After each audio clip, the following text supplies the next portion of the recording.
Baby తర్వాత ఒక beautiful love స్టోరీని ప్రొడ్యూస్ చేసి మరొక హిట్ అందుకోబోతున్నటువంటి మా ప్రొడ్యూసర్ ఎస్కేఎన్ గారిని మాట్లాడవలసిందిగా రిక్వెస్ట్ చేస్తున్నాం.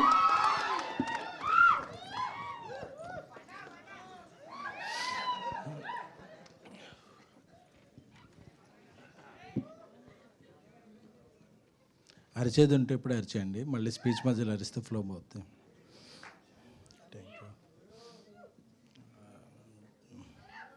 చాలా రోజులైంది, ఈ ఇయర్లో ఇదే ఫస్ట్ టైం అనుకుంటా.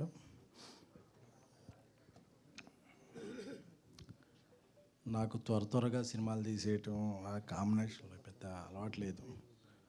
2012లో ఈ రోజుల్లో తీసాం ప్రొడ్యూసర్గా, 2018లో ట్యాక్సీ వాలా చేశాం, 2023లో బేబీ చేశాం, మళ్ళీ 2026లో చెన్నై లవ్ స్టోరీ, మధ్యలో కో ప్రొడ్యూసర్గా అలా బలిబిలమాడే, ప్రతిరోజు పండుగ, మహానుభావుడు ఇవన్నీ చేసిన. నిర్మాతగా నేను ఎందుకంటే ఎక్కువ సినిమాలు చేయాలంటే నాకు భయం, ఎందుకంటే కాంబినేషన్ నమ్మాలా లేకపోతే తెలియదు. నాకు నా బ్రెయిన్లో స్ట్రైక్ అయ్యేది ఒక కథే.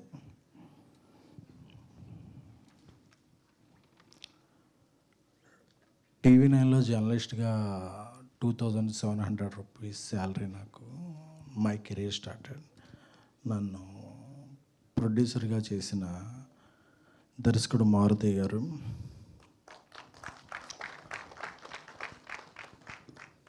అలాగే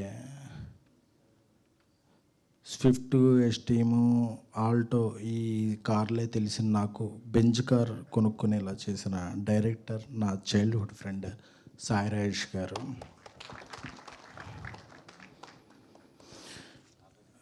బిజినెస్ మ్యాన్లో ఒక డైలాగ్ ఉంటుంది, మహేష్ బాబు గారు వచ్చి మాట్లాడుతుంటే సాయి షిండి గారు పక్కన ధర్మవరం సుబ్రహ్మణ్యం చూసి ఒక్కడనే మాట్లాడాలిగా అంటే వర్డ్ లేకుండా నేను ఏది మాట్లాడను విన్ను అంటారు. అలాంటిది నా తమ్ముడు Ravi Namburi from these 3-4 years.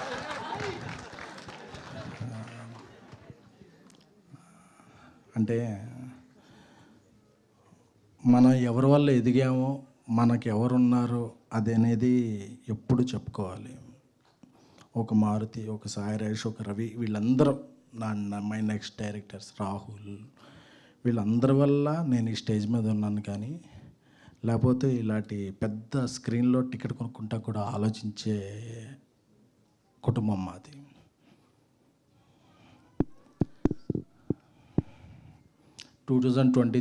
July 13th evening baby premieres జరిగినాయి. బేబీ చాలా పెద్ద బ్లాక్ బస్టర్ అయింది.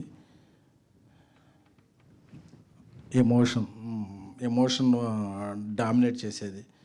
మైకులు ఇసిరేయటం, చొక్కాలు ఇప్పేయటం, రకరకాలుగా ఉండేది. అంటే కోతి కొబ్బరికాయ దొరికినట్టు తెలియదు, ఎప్పుడూ అక్కడ ఉండేవాళ్ళం, మనం ఇక్కడ ఉండేవాటికి ఒక ఫీలింగ్ వచ్చేస్తుంది. తర్వాత ఏ సినిమా తీయాలో తెలియదు.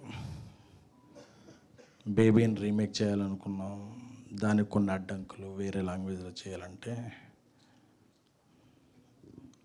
అవన్నీ జరుగుతున్నప్పుడు సక్సెస్ఫుల్గా హిందీలో చేస్తున్నాం, thanks to our director my friend Rajesh గారు. తెలుగులో ఒక సినిమా చేయాలి, అందరూ కూడా ఒక హిట్ అయిన కాంబినేషన్తో చేద్దాం, ఒక పెద్ద ఒక స్టార్ హీరోతో చేద్దాం, ఇయే సజెషన్స్. అప్పుడు ఒకరోజు రాజేష్ గారు ఒక పెంట్ హౌస్లో కూర్చున్నప్పుడు ఈ స్టోరీ చెప్పి ఇది ఎలా ఉందన్నప్పుడు నాకు బాగా స్ట్రైక్ అయింది. ఈ సినిమా చేద్దాం ఉండాలి, నెక్స్ట్ మన ఇద్దరం, అంటే తను డైరెక్టర్గానే కాకుండా ప్రొడ్యూసర్గా. అంటే ఇక్కడ రాజేష్ గారు గొప్పతనం చెప్పుకోవాలి. ఒక సినిమా పెద్ద బ్లాక్ బస్టర్ అయిన తర్వాత ఆ సినిమా ప్రొడ్యూసర్తో చాలా తక్కువ మంది డైరెక్టర్లు జర్నీ చేస్తారు. ఎందుకంటే వాళ్ళకి అంతకు మించిన ప్రొడ్యూసర్లు ఉంటారు, అంతకు మించిన ప్రొడక్షన్ హౌస్లు ఉంటాయి, అంతకు మించిన ఆఫర్లు ఉంటాయి, ఎన్నో ఉంటాయి.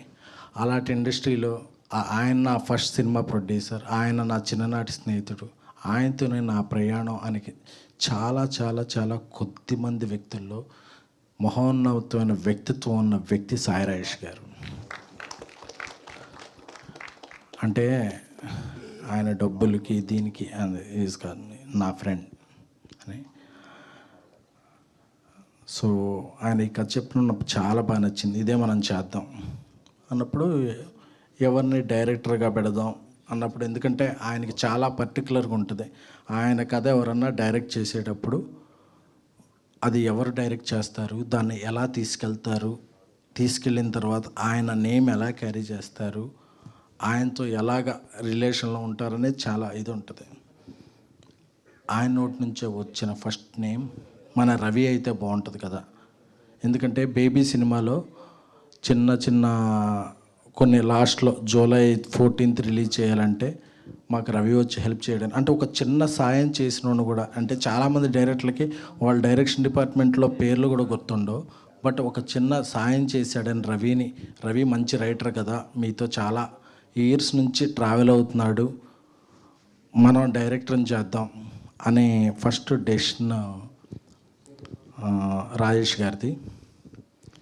నాకు నా తమ్ముడి పేరు ప్రపోజ్ చేసినప్పుడు నాకు అసలు చాలా ఆనందం వేసింది. డన్ రవి నువ్వు చేద్దాం అంటే రవి వెంటనే అన్నా మీరు ఇది కొద్దిగా పెద్ద సినిమా ఎలా అయ్యేలా ఉంది, అది ఓకే అని చెప్పాడు. బట్ రవి పొటెన్షియాలిటీ తెలుసు, he is very superior writer. And తనకి ఒక ఈ రోజుల్లో biggest degree is common sense. తనకి అది చాలా బాగా ఉంది. అంటే ఏ సీన్ ఎలా ప్రొజెక్ట్ చేయాలి, ఏ హీరోని ఏ హీరోయిన్ని ఏంటి అనే చాలా చాలా చాలా చాలా తనకి సినిమా మీద చాలా గ్రిప్ ఉన్న వ్యక్తి. సాఫ్ట్వేర్ జాబ్ చేసుకుని ఒక 7-8 years నుంచి సాఫ్ట్వేర్ జాబ్ని పక్కన పెట్టి నా క్రియేటివ్ ఫీల్డ్లో ఉండాలి అని చెప్పి 2017-18 నుంచి మాతోనే ట్రావెల్ అవుతున్నాడు రవి. అలాగా ఈ సినిమా కథ రూపాంతరం చెందింది. ఎలా చేయాలి, ఏం చేయాలి, హీరోలు ఎవరు, కాంబినేషన్లు ఇవన్నీ అనుకున్న తర్వాత ఒకరోజు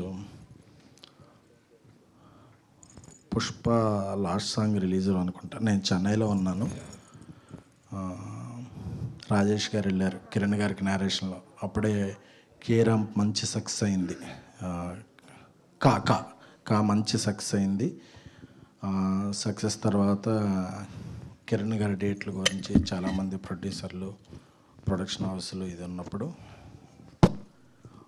ఈ కథ విని ఆయన వితిన్ 1.5 hour మనం చేస్తున్నాం భయ్య అని చెప్పి. ఎందుకంటే ఈ కథలో చాలా డెప్త్ ఉన్న కథ, చాలా హానెస్టీ కథ, అంటే చాలా లేయర్స్ ఉన్న కథ. ఆయనలో మాత్రం ఏ లేయర్స్ లేదు, ఒకటే లేయర్, మంచి కథ చేయాలి, మంచి సినిమా చేయాలి. వెంటనే ఓకే చేశారు. నాకేంటంటే కిరణ్ గారిలో ఆ వ్యక్తిత్వం నాకు బాగా నచ్చింది.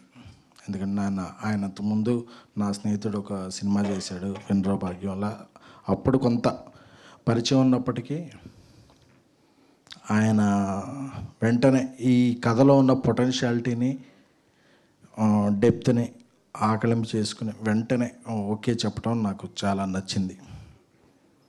అలాగే ఈ సినిమాకి చాలా చాలా మ్యూజికల్ ప్రజెన్స్ ఉంటుంది. రాజేష్ గారు రాసే ఏ స్క్రిప్ట్కైనా చాలా మ్యూజికల్ డెప్త్ ఉంటుంది. ఎవరి మ్యూజిక్ వెళ్దాం అన్నప్పుడు ఒకరోజు మణిశర్మ గారు అయితే మణిశర్మ గారు అంటే నా కాలేజీ రోజులు గుర్తొచ్చాయి. అప్పట్లో చిరంజీవి గారి పాటలు రిలీజ్ అయినప్పుడు రాత్రి 2-2:30కి మేము వెళ్ళి బస్ స్టాండ్లో వెయిట్ చేసేవాళ్ళం. ఆ కార్టూన్స్ వస్తే అవి తీసుకుని వెంటనే ఆ బస్ స్టాండ్లో ఉన్న పాన్ షాప్లో అది ప్లే చేసేవాళ్ళం. పొద్దున్నే 9ంటికి అన్ని షోరూమ్స్ తెరుస్తారు, కానీ రాత్రి అంటే మా ఫ్యాన్స్ జీవితం ఎలా ఉండేదంటే రాత్రి 2-2:30కి అది ఏ ఫ్యాన్ అయినా సరే, చిరంజీవి గారి ఫ్యాన్ అవని, బాలకృష్ణ గారి ఫ్యాన్, నాగార్జున, వెంకటేష్, ఎవరి ఫ్యాన్ అయినా సరే రాత్రి 2-2:30కి మ్యూజిక్ స్టోర్స్లోకి వచ్చే క్యాసెట్స్ బస్ స్టాండ్కి వస్తాయి. బస్ స్టాండ్కి వస్తే అది ఒక క్యాసెట్ తీసుకుని ఆ స్టోర్లో ప్లే చేస్తే అప్పుడు ఆహా అనేది. అప్పుడు మణిశర్మ గారు నేను ఫస్ట్ విన్న పాట సారీ సారీ సారీ అని బావగారిలో ఉన్న, సార్ థ్యాంక్ యూ మీరు సారీ అన్నారు, కానీ అప్పటి నుంచి ఇండస్ట్రీ మీకు థ్యాంక్ యూ సార్. నాకు మణిశర్మ గారు అనగానే నాకు బల్బులు పగిలిపోయినాయి. ఇదేంటి మనం అప్పటి నుంచి ఆయనకి ఇది ఆయన సినిమా మనం చేస్తామా, ఆయన పేరు మణిశర్మ మ్యూజికల్ అని ఉండగా నేను ఎప్పుడో చూశాను పెద్ద పెద్ద ప్రొడ్యూసర్లు వాళ్ళు ఉండగా మన పేర్లు ప్రొడ్యూసర్గా పడతాయా అని చెప్పి. ఎందుకంటే మణిశర్మ గారు ఈజ్ ద ఓన్లీయో తెలీదు one of the what ever music director. ఆయన సాహిత్యం వినపడేది, ఆయన సన్నిహిత్యం కనపడేది మ్యూజిక్తో, పదాలు అన్నీ వినపడేవి, డ్రమ్స్ బీట్లకి. అంటే మా కాలేజ్ హుడ్ అంతా కూడా ఆయన పాటలకి డ్యాన్స్లు వేసుకోవటం 50 రోజు సెకండ్ షోలో, 100 రోజు సెకండ్ షోలో, మార్నింగ్ షో బెనిఫిట్ షోలో గడిచిపోయింది. అలాంటి ఒక లెజెండరీ మ్యూజిక్ డైరెక్టర్ మన సినిమాగా చేస్తున్నారంటే చాలా ఎగ్జైట్మెంట్ అది. ఎందుకంటే ఆయన ఏం చేస్తారు అంటే చేస్తారా లేదా ఏంటి అని చెప్పి అందరూ ఆయన మణి శర్మ గారు అంటారు, కానీ మాకు హీజ్ మణి గాడ్. సో ఆయన కథ అనగానే ఆయన ఒక ఎక్సైట్మెంట్లో ఫోన్ చేసి అబ్బాయి మనం ఈ సినిమా చేస్తున్నాం అని చెప్పి. ఎందుకంటే డేట్లు మాట్లాడలా, రేట్లు మాట్లాడలా, ఏం లేదు, ఒక మంచి సినిమా చేస్తున్నాం, నాకు చాలా రోజుల నుంచి ఒక లవ్ స్టోరీ చేయాలని ఉంది, ఇది చేస్తున్నాం అని చెప్పి వాళ్ళ ఇంటికి పిలిచి ఆ రోజు ఆయనే కుకింగ్ సెటప్ చేసి దోశలు వేసి పెట్టారు మాకు. అంటే ఆ రోజు తిన్న దోశ చాలా గుర్తుంది. ఎందుకంటే ఇది గుర్తుందా సాంగ్ కాబట్టి అది చాలా గుర్తుంది. సార్ మీకు తెలియదు మేము మీకు ఎంత ఫ్యాన్స్ అని. అంటే ఆయన ఒక అగ్ర హీరోకి ఎంత మ్యూజిక్ ఇచ్చేవాళ్ళో ఒక అప్కమింగ్ స్టార్కి కూడా మ్యూజిక్ ఇచ్చిన అదే చార్ట్ బస్టర్. ప్రతి సినిమాలో ఆయన సినిమా ఎదురున్న రోజు ఏదన్నా విషయాల వల్ల ఫెయిల్ అవ్వచ్చు, కానీ మణి గారు ఎప్పుడు కూడా హీఈస్ అ సక్సెస్. ఆయన ఎప్పుడు కూడా ఆయన బీజిఎం అంటే టక టక టక వచ్చేసేది, అంటే ఒక ఊపు వచ్చేసేది. చిరంజీవి గారే కాదు, చిరంజీవి గారి పిల్లడు బాల చిరంజీవి వచ్చినా ఆయన కొట్టే బీజిఎంకి దమ్ములు ఎదురై. సో నాకు మణిశర్మ గారి గురించి మాట్లాడాలంటే అసలు సో అలాంటి మణిశర్మ గారి మన సినిమాకి మ్యూజిక్ చేస్తున్నారంటే ఒక మొదటి విజయం సాధించినట్టే ఫీల్ అయ్యాం. సో అలాగే ఈ సినిమాకి ఒక హీరోయిన్ పెట్టాలి, ఎవరిని పెట్టాలి అని నేను, రాజేష్ గారు, చాలామంది నార్త్, ఈస్ట్, వెస్ట్ ఇండియా హీరోయిన్లకి చెప్పాం. అది కమ్యూనికేషన్ ప్రాబ్లమో ఎమ్యునేషన్ ప్రాబ్లమో వాళ్ళకి కన్వే అయ్యేది కాదు. చివరికి మన తెలుగు అమ్మాయి తమిళంలో విజయాలు సాధిస్తున్న గౌరీప్రియ గారికి, వారికి మొదటి నేరేషన్ చెప్పగానే ఫస్ట్ ఆ నేరేషన్ అవ్వగానే that is the first narration within 20 minutes చేసేస్తున్నాం అని చెప్పేసింది. అడ్వాన్స్ చెక్ కూడా ఆ రోజే కదా, ఆ రోజే. అంటే దానికి వేరే వాళ్ళతో చెకప్లు లేవు, వెంటనే చెక్ అయిపోయింది. అంటే ఆవిడకి అంత నచ్చింది. ఒకటే మాట అన్నారు, ఈ సినిమా చేయాలంటే మీకు దమ్ము ఉండాలి, ఈ సినిమాలో యాక్ట్ చేయాలంటే నాకు దమ్ము ఉండాలి, నాకు ఆ దమ్ము ఉంది, థ్యాంక్ యూ నాకు ఈ రోల్ ఇచ్చినందుకు అని చెప్పారు. అలాగే మా సింగిల్ కార్డ్ అనంత్ శ్రీరామ్ గారు, నా స్నేహితుడు బన్నీవాస్కి ఇంకేం కావాలని చెప్పిన, నాకు బేబీలో చార్ట్ బస్టర్ అయిన సాంగ్ ఇచ్చిన, ఏమి ఇచ్చినా సరే అనంత్ శ్రీరామ్ గారు మాకు చాలా సాన్నిహిత్యులు. ఎందుకంటే ఆయనకు ఒక కథ చెప్పగానే ఆయన చెప్పేస్తారు, మళ్ళీ కొట్టారండి అని చెప్పి. He is like family. ఈ సినిమాకి రాసిన పాటలు చాలా చాలా డెప్త్ ఉన్నాయి. అంటే అందరికి కూడా ఒక ఎగ్జైట్మెంట్ ఉంది ఈ సినిమా గురించి. ఏంటంటే ఒక హానెస్ట్గా సినిమా తీసినప్పుడు మాత్రమే ఆ ఎగ్జైట్మెంట్ రిఫ్లెక్ట్ అవుద్ది. సో మీరు ఈ చూసే ప్రతి ఫ్రేమ్లోనూ ఎగ్జైట్మెంట్ ఉంటుంది, ప్రతి సీన్లోనూ ఎగ్జైట్మెంట్ ఉంటుంది, ప్రతి డైలాగ్లోనూ ఎగ్జైట్మెంట్ ఉంటుంది. అలాగే ఈ సినిమాకి డానియల్ గారు మంచి, ఆయన ఇప్పుడు డాల్బీ తెలుగులో తొలి Dolby cinema Chennai love story. ఎందుకంటే డాల్బీ సినిమాస్లో చేయాలంటే చాలా ఖర్చు అవుద్ది, అంత ఖర్చు అవ్వాలంటే ఒకరోజు రాజేష్ గారు డాల్బీ సినిమాస్లో చేస్తే ఎలా ఉంటుంది అని అడిగారు. అడిగితే బాగా ఖర్చు అవుద్ది కదా అన్నాం. బట్ లేదు, మనం చేద్దాం అన్న. ఒకటే స్క్రీన్ ఉంది 2 స్టేట్లో, ఒక్క స్క్రీన్ గురించి మనం ఇంత చేద్దామా అండి. రేపు స్క్రీన్స్ పెరగచ్చు, లేదా ఓటీటీలో చూసినప్పుడు ఈ క్వాలిటీ చూడొచ్చు అన్నారు. అప్పుడు అన్నప్పుడు నాకు ఐకాన్ స్టార్ అల్లు అర్జున్ గారి మాటలు గుర్తొచ్చినాయి. ఈ ఈ స్క్రీన్స్ పెట్టింది మేము లాభం గురించి కాదు, ఇండస్ట్రీ నుంచి ఏదైనా తిరిగి ఇవ్వటానికి అని చెప్పి. అప్పుడు నాకు అనిపించింది, బేబీ తర్వాత మనం తీసే సినిమా క్వాలిటీగా ఉండాలి, కానీ మనం ఏదో టికెట్ రేట్లు పెంచేసుకుని అలా లాభం గడించుకోవటం కాదు, ఒక సినిమాకి ఏదన్నా మనం పెట్టాలి అని. సో ఈ రేంజ్ సినిమాలకి డాల్బీ సినిమా అనేది చాలా ఇది. బట్ ఈ సినిమాని డాల్బీ సినిమాలోనే చేస్తున్నాం, ఎందుకంటే సినిమా అనేది మాకు ఫ్యాషన్ కాదు, ప్యాషన్. సో అందుకని చెప్పి ఈ సినిమాని డాల్బీ సినిమాలో చేస్తున్నాం. మీరు ఆ విజువల్స్ ఎంజాయ్ చేయొచ్చు. అలాగే ఎడిటర్ సంతోష్ నాయుడు గారు, అలాగే కష్టాల్లో సుఖాల్లో నాకు చాలా తోడున్న నా బ్రదర్ ధీరజ్. ఎందుకంటే బేబీ సినిమాని చాలామంది నమ్మనప్పుడు ఆంధ్ర మొత్తం నేనే చేస్తాను అని నాకు ముందు వచ్చి తన డిస్ట్రిబ్యూటర్గా, హ్యాపీ బర్త్డే ధీరజ్.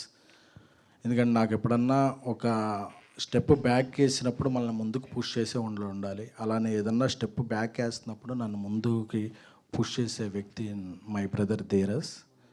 సో ఆయన ఈ cinema co producer. Happy birthday Dheeraj. Party కొంచెం మట్టుగా. సో ఈ సినిమా ఇంతమంది కలిస్తే, అంటే ఈ సినిమాకి ఏ ఒక్కళ్ళు ఇదైతే కాదు, ఇంతమంది కలిస్తేనే ఈ సినిమా.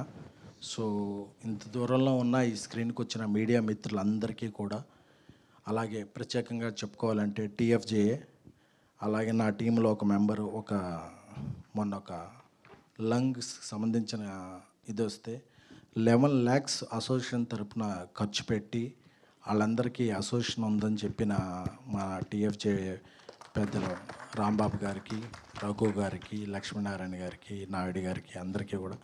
సో ఇలాంటి అసోసియేషన్ ఉన్నప్పుడే మన మధ్య అసోసియేషన్ స్ట్రాంగ్గా ఉంటుంది. సో అందరికీ కూడా మీరు ఇలాంటి ఇంకెక్కువ చేయాలి. సో ఇక్కడికి వచ్చిన ఇతర మీడియా పెద్దలకి, జీవి గారు అంటే నాకు మొదటి నుంచి ఉంది. ఆయన ఐడియల్ బ్రెయిన్ డిస్కషన్ బోర్డులో 2001-2లో పోస్టింగ్లు వేసేవాడిని. ఇప్పుడు నా సినిమాలకి ఆయన రివ్యూ రాస్తున్నారంటే this is my achievement. So అందరికీ కూడా, సో ఎప్పుడైనా ఎగ్జైట్మెంట్లో ఏదన్నా మాట్లాడినా మీ అందరికీ ఇక్కడ అప్పుడప్పుడు యాంకర్లు అది పిలుస్తుంటారు బ్రాండ్ అని. నాది బ్రాండ్ కాదు, మీతో ఉన్న బాండ్ అంతే. I'm not a brand. ఎందుకంటే ఎస్కేన్ అనేవాడు ఏం కాదు, ఒక మిడిల్ క్లాస్. మా నాన్నగారు రైల్వే పార్సల్ సూపర్వైజర్. నేను ఈరోజు ప్రొడ్యూసర్గా ఉన్నానంటే ఒక గీతా ఆర్ట్స్, ఒక యూఏ క్రియేషన్స్, ఒక మైత్రి, అందరూ కూడా నన్ను నమ్మి నీ వెనకాల మేము ఉన్నాం, నువ్వు ఏ జర్నీ చేసినా అని. అలాగే నా వెనకాల directors and friends Maruthi, Rajesh, Ravi ఇలాంటి వాళ్ళు ఉండబట్టి నేను ఎక్కడ ఉన్నాను. కానీ లేకపోతే నేను చాలా సాధారణమైన వ్యక్తిని.